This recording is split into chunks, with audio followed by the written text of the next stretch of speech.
what you're doing right now, at this very moment, is killing you. More than cars or the internet, or even that little mobile device we keep talking about, the technology you're using the most almost every day is this, your tush. Nowadays, people are sitting 9.3 hours a day, which is more than we're sleeping at 7.7 hours. Sitting is so incredibly prevalent, we don't even question how much we're doing it.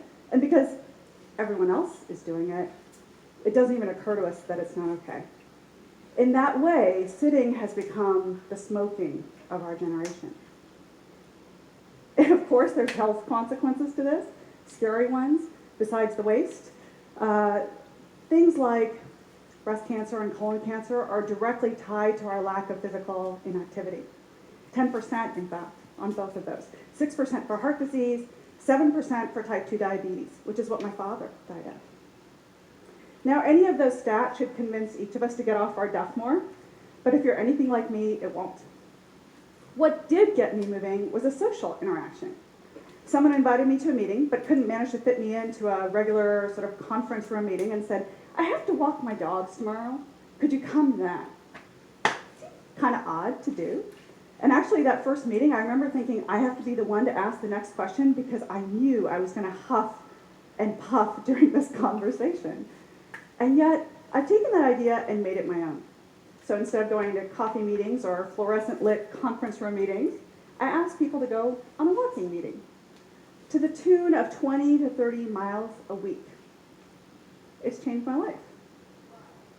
But before that, what actually happened was I used to think about it as you could take care of your health or you could take care of obligations. And one always came at the cost of the other. So now, several hundred of these walking meetings later, I've learned a few things. First, there's this amazing thing about actually getting out of the box that leads to out of the box thinking. Whether it's nature or the exercise itself, it certainly works. And second, and probably the more reflective one, is just about how much each of us can hold problems in opposition when they're really not that way.